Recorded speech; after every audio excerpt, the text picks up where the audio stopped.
इस विशेष चर्चा में आपका स्वागत है।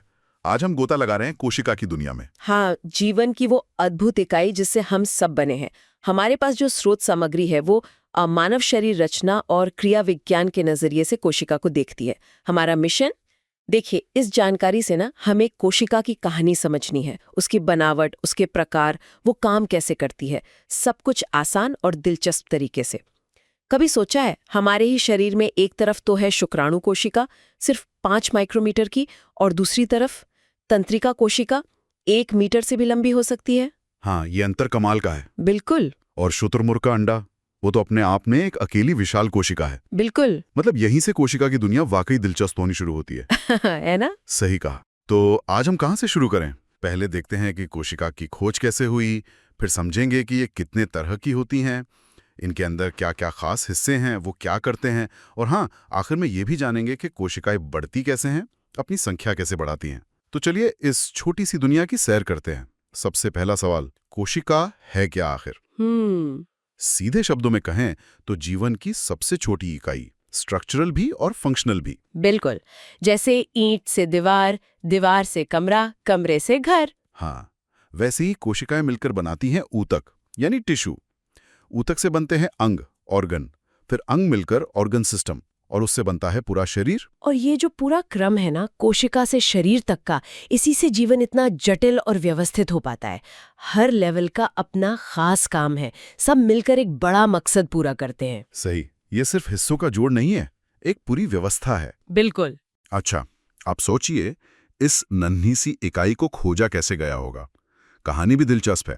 शुरुआत हुई 1665 में रॉबर्ट हुक्स से। उन्होंने कॉर्क की पतली सी परत देखी माइक्रोस्कोप में। मधुमक्खी के छत्ते जैसे छोटे छोटे खाली कमरे दिखे। उन्होंने नाम दिया सेल्स। सेल्स लैटिन में मतलब होता है छोटा कमरा। पर ये तो मरी हुई कोशिकाएं थीं। हाँ, ये जानना जरूरी है। वो खाली जगह देख रहे थे। असल मजा तो तब आया जब एंटोन वॉन ल्यूवेनहॉक आए।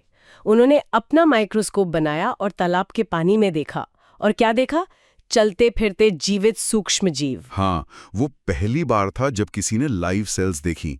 ये बहुत बड़ा कदम था। फिर देखिए, 1839 के आसपास 2 लोग थे, मैथियास श्लाइडेन जो पौधों पर काम कर रहे थे और थियोडोर श्वान जो जंतुओं पर।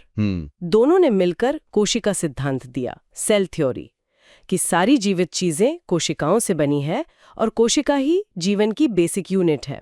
सही। बाद में 1855 में रुडोल्फ विर्चो ने एक और अहम बात जोड़ी कि नई कोशिकाएं कहीं से भी नहीं आ जाती, वो हमेशा पहले से मौजूद कोशिकाओं के बंटने से ही बनती हैं। ओमनिस सेल्यूला ई सेल्यूला। हाँ, और वो जो डंक मारने वाली कोशिका होती है ना, जी, नेमेटोसिस्ट, वो भी एक कोशिका ही है। तो ये खोजे देखिए कैसे धीरे धीरे पहेली जुड़ती गई। हुक ने खाली कमरे देखे, ल्यूवेनहॉक ने उनमें जीवन देखा। ये समझना कि कोशिका सिर्फ ढांचा नहीं बल्कि जीती जागती इकाई है, इसने सब कुछ बदल दिया। बिल्कुल। और जैसा हमने शुरू में कहा था, ये कोशिकाएं आकार में बहुत अलग अलग होती हैं। हाँ, बहुत ज्यादा विविधता है। ज्यादातर तो इतनी छोटी कि दिखती ही नहीं बिना माइक्रोस्कोप के। सोचिए, इन्हें मापते हैं माइक्रोमीटर में, यूएम या माइक्रोन कहते हैं। मीटर का 10 लाखवां हिस्सा। सोचिए जरा। सबसे छोटी कोशिका जो पता है वो एक बैक्टीरिया है, माइकोप्लाज्मा, करीब 0.1 माइक्रोन व्यास का। हमारे शरीर में देखें तो शुक्राणु कोशिका लगभग 5 माइक्रोमीटर लंबी, छोटी और तेज, अपने काम के लिए एकदम फिट, फंक्शन के हिसाब से डिजाइन। और दूसरी तरफ नर्व सेल्स, तंत्रिका कोशिकाएं, ये 1 मीटर तक लंबी हो सकती हैं। क्यों? क्योंकि इन्हें शरीर के एक कोने से दूसरे कोने तक तेजी से सिग्नल भेजना होता है। जिराफ की वेगस नर्व तो और भी लंबी होती है, शायद 3 मीटर से ज्यादा। कमाल है। और फिर वो शुतुरमुर्ग का अंडा, 170 मिलीमीटर लंबा, 135 मिलीमीटर चौड़ा, वो एक अकेली कोशिका है। तो ये जो आकार में इतनी वैरायटी है, इसका सीधा ताल्लुक कोशिका के काम से है। शुक्राणु को तैरना है तो छोटा और एरोडायनामिक, नर्व सेल को दूर तक संदेश भेजना है तो पतली और लंबी। इसी तरह उनकी शेप, उनकी आकृति भी अलग अलग होती है, कोई गोल, कोई अंडाकार, कोई धागे जैसी, कोई क्यूब जैसी। हर डिजाइन का एक मतलब है, एक फंक्शन है। चलिए अब थोड़ा और अंदर चलते हैं कोशिका की दुनिया में। बनावट के हिसाब से देखें तो 2 मेन टाइप की कोशिकाएं हैं, प्रोकैरियोटिक और यूकैरियोटिक। जैसे दो अलग अलग तरह के ब्लूप्रिंट। हाँ, ये बेसिक वर्गीकरण है। इनमें मेन फर्क क्या है? देखिए, प्रोकैरियोटिक कोशिकाएं सरल होती हैं, जैसे बैक्टीरिया। इनके अंदर न कोई झिल्ली से बंधे ऑर्गेनेल्स होते हैं, मतलब अंदर सब कुछ खुला खुला सा। इनका जेनेटिक मटेरियल डीएनए वो भी बस साइटोप्लाज्म में ही तैरता रहता है। न्यूक्लियस नहीं होता इनमें। सही। और ये साइज में भी छोटी होती हैं, करीब 0.1 से 5.0 माइक्रोमीटर। और इनका विभाजन बहुत सीधा साधा, बाइनरी फिशन, मतलब बस बीच से दो में बट जाना। हाँ, सिंपल डुप्लीकेशन। अब दूसरी तरफ है यूकैरियोटिक कोशिकाएं। ये ज्यादा कॉम्प्लेक्स है। पौधे, जानवर, फंगस, हम सब इन्हीं से बने हैं। ये बड़ी होती है 5 से 100 माइक्रोमीटर तक, और इनके अंदर झिल्ली से घिरे कई ऑर्गेनेल होते हैं, जैसे एक शहर में अलग अलग डिपार्टमेंट्स। बिल्कुल व्यवस्थित। इनका डीएनए एक खास ऑर्गेनेल न्यूक्लियस यानी केंद्रक के अंदर सुरक्षित रहता है, और इनका विभाजन भी ज्यादा कॉम्प्लिकेटेड प्रोसेस से होता है, माइटोसिस। एक और फर्क राइबोसोम्स में भी है। हाँ, राइबोसोम जो प्रोटीन बनाते हैं, प्रोकैरियोटिक में 70S टाइप के होते हैं, यूकैरियोटिक में 80S टाइप के। और ये जो यूकैरियोटिक कोशिकाओं में झिल्ली वाले ऑर्गेनेल होते हैं ना, ये बहुत महत्वपूर्ण है। इसे कहते हैं कंपार्टमेंटलाइजेशन। कंपार्टमेंटलाइजेशन मतलब कोशिका के अंदर ही अलग अलग काम के लिए खास कंपार्टमेंट या हिस्से बन गए हैं। जैसे फैक्ट्री में अलग अलग सेक्शन होते हैं ना, कहीं प्रोडक्शन, कहीं पैकिंग। इससे कोशिका बहुत सारे जटिल काम एक साथ ज्यादा कुशलता से कर पाती है। ये विकास में एक बड़ा कदम था। अच्छा। और वो जो 70S बनाम 80S राइबोसोम का फर्क बताया आपने, वो दवाइयों के लिहाज से बहुत काम का है। कई एंटीबायोटिक्स क्या करती हैं, वो बैक्टीरिया के 70S राइबोसोम पर अटैक करती हैं, ताकि बैक्टीरिया प्रोटीन न बना पाएं। बिल्कुल। इससे बैक्टीरिया मर जाते हैं, पर हमारे अपने 80S राइबोसोम को नुकसान नहीं होता। ये तो बड़ा स्मार्ट तरीका है ना? तो चलिए अब इस यूकैरियोटिक शहर के कुछ मुख्य हिस्सों और इमारतों को करीब से देखते हैं। हर कोशिका की एक बाउंड्री होती है, एक सीमा। एनिमल सेल में सबसे बाहरी परत होती है सेल मेम्ब्रेन, कोशिका झिल्ली। लेकिन पौधों, फंगस और बैक्टीरिया में इस झिल्ली के बाहर एक और परत होती है, मोटी, सख्त। वो है सेल वॉल, कोशिका भित्ति। हाँ, ये एक एक्स्ट्रा प्रोटेक्शन लेयर है। ये सेल वॉल सेलुलोज पौधों में या चिटिन फंगस में जैसी चीजों से बनी होती है। काम क्या है? कोशिका को मजबूती देना, उसे बाहरी चोट से बचाना, एक फिक्स आकार देना। ये काफी मोटी और मजबूत होती है। पर ये परमिएबल होती है, मतलब चीजें आर पार जा सकती हैं आसानी से। हाँ, पूरी तरह पारगम्य। इसके उलट है कोशिका झिल्ली, सेल मेम्ब्रेन। ये तो सभी कोशिकाओं में होती है, बहुत पतली, लचीली और ज्यादा एक्टिव। ये बनी होती है लिपिड और प्रोटीन से। और इसकी सबसे खास बात, ये सिलेक्टिवली परमिएबल है, चयनात्मक रूप से पारगम्य। मतलब एक तरह का गेटकीपर। तय करती है कि कौन सी चीज कोशिका के अंदर आएगी, कौन सी बाहर जाएगी। ये बहुत जरूरी है ताकि कोशिका के अंदर का माहौल ठीक बना रहे। इसी को होम्योस्टैसिस कहते हैं, अंदर एक स्थिर वातावरण बनाए रखना। अब कोशिका झिल्ली के अंदर जो कुछ भी है, न्यूक्लियस को छोड़कर वो है साइटोप्लाज्म, कोशिका द्रव्य। और न्यूक्लियस के अंदर का पदार्थ न्यूक्लियोप्लाज्म, केंद्रक द्रव्य। इन दोनों को मिलाकर बनता है प्रोटोप्लाज्म, जीव द्रव्य। ये है कोशिका का जीवित पदार्थ। इसमें पानी, प्रोटीन, कार्बोहाइड्रेट, फैट, मिनरल्स और वो सारे छोटे छोटे ऑर्गेनल जो कोशिका को चलाते हैं। ये नाम 1839 में जेई पुरकेंजे ने दिया था। तो सेल वॉल और सेल मेम्ब्रेन का फर्क समझना जरूरी है। सेल वॉल एक बाहरी दीवार जैसी है, मजबूती, सुरक्षा। लेकिन सेल मेम्ब्रेन एक एक्टिव बाउंड्री है, कंट्रोल रखती है। अच्छा। ये सिर्फ चीजों के आने जाने को ही कंट्रोल नहीं करती, बल्कि बाहर से सिग्नल भी लेती है और अंदर तक पहुंचाती है। और यही सिलेक्टिव परमिएबिलिटी कोशिका को अपना अंदरूनी माहौल स्थिर रखने में मदद करती है। जीवन के लिए ये बहुत बेसिक जरूरत है। चलिए अब साइटोप्लाज्म में तैरते उन छोटे छोटे अंगों से मिलते हैं, ऑर्गेनल। ये हैं इस यूकैरियोटिक शहर के असली वर्कर्स, हर एक का अपना खास काम। हाँ, स्पेशलाइज्ड फंक्शंस। सबसे पहले बात करते हैं कंट्रोल सेंटर की, न्यूक्लियस, केंद्रक। ये आमतौर पर कोशिका का सबसे बड़ा ऑर्गेनल होता है, दोहरी झिल्ली से घिरा हुआ। इसके अंदर होता है हमारा जेनेटिक मटेरियल, डीएनए, जो क्रोमोसोम के रूप में सजा हुआ रहता है। व्यवस्थित होता है। हाँ, व्यवस्थित रहता है। न्यूक्लियस ही कोशिका की सारी एक्टिविटीज को कंट्रोल करता है और सेल डिवीजन में भी मेन रोल इसी का है।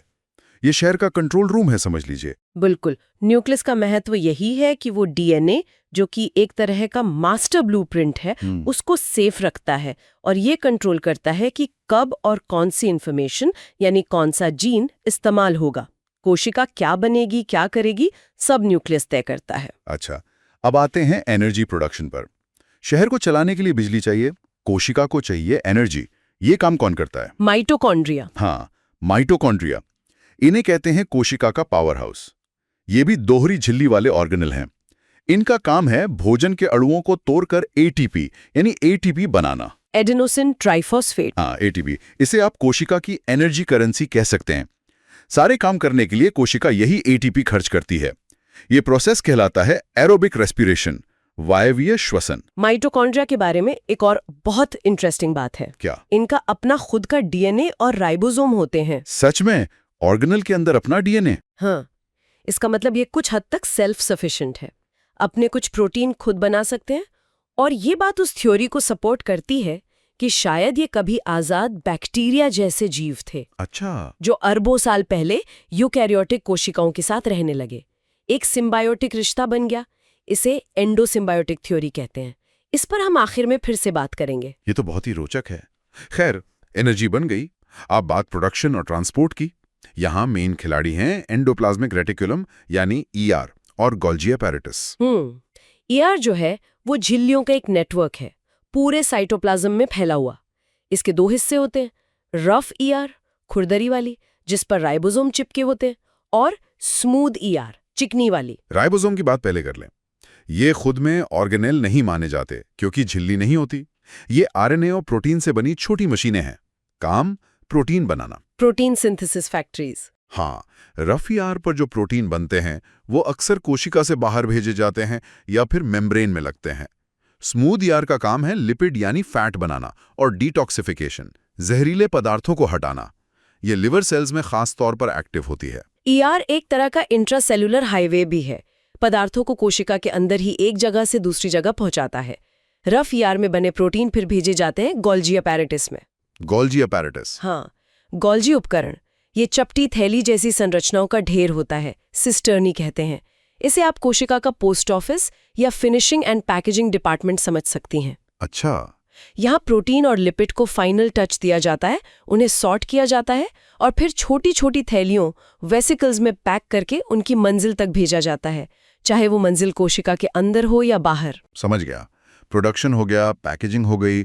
अब शहर में कचरा भी तो जमा होता होगा, उसकी सफाई? उसके लिए है लाइसोसोम। लाइसोसोम, ये भी गोल्जी से बनी छोटी थैलियां होती हैं। हाँ, इनमें बहुत शक्तिशाली डाइजेस्टिव एंजाइम भरे होते हैं। ये बाहर से आए पदार्थ, बैक्टीरिया या कोशिका के ही पुराने खराब हो चुके ऑर्गेनेल को पचाकर खत्म कर देते हैं। मतलब रिसाइकलिंग और वेस्ट डिस्पोजल दोनों? बिल्कुल। और कभी-कभी अगर कोशिका बहुत ज्यादा डैमेज हो जाए तो लाइसोसोम फट जाते हैं और अपनी ही कोशिका को डाइजेस्ट कर लेते हैं। इसीलिए इन्हें सुसाइड बैग्स या आत्मघाती थैली भी कहते हैं। ओह, अच्छा। इनके अलावा पेरोक्सीसोम भी होते हैं? हाँ, पेरोक्सीसोम ये कुछ खास तरह के केमिकल रिएक्शंस में मदद करते हैं, खासकर फैट्स के मेटाबॉलिज्म में और हानिकारक पदार्थों को न्यूट्रलाइज करने में। और एक और चीज, कोशिका को उसका आकार कौन देता है, उसे मजबूती? वो काम है साइटोस्केलेटन का। साइटोस्केलेटन, ये क्या है? ये प्रोटीन के धागों का एक नेटवर्क है। जैसे हमारे शरीर में हड्डियां होती हैं ना, वैसे ही ये कोशिका को एक ढांचा देता है, ऑर्गेनेल्स को उनकी जगह पर टिकाई रखता है और कोशिका के मूवमेंट और डिवीजन में भी मदद करता है। तो मतलब ये अंदर का पूरा ढांचा है? हाँ, बिल्कुल। तो आप देखिए कोशिका के अंदर सब कुछ कितना व्यवस्थित है और एक दूसरे से जुड़ा हुआ है। न्यूक्लियस कमांड देता है, राइबोसोम और ईआर प्रोडक्शन करते हैं, Golgi packaging, mitochondria energy, lysosome सफाई और साइटोस्केलेटन सपोर्ट सब एक टीम की तरह काम करते हैं। वाकई कमाल की टीम है। अच्छा, इस टीम वर्क के बाद अब बात करते हैं कोशिका के जीवन चक्र की, सेल साइकिल। कोशिकाएं हमेशा तो रहती नहीं, वो बढ़ती हैं, अपना काम करती हैं और फिर बटकर नई कोशिकाएं बनाती हैं। ये पूरी प्रक्रिया एक साइकिल में चलती है, एक नियमित क्रम में। हाँ। इस साइकिल के दो मेन फेज हैं, इंटरफेज और एम फेज या माइटोसिस। इंटरफेज वो लंबा दौर है जब कोशिका नॉर्मल काम करे होती है और डिवीजन की तैयारी करती है। इंटरफेज को भी 3 हिस्सों में बांटा गया है, G1 गैप 1, S सिंथेसिस और G2 गैप 2।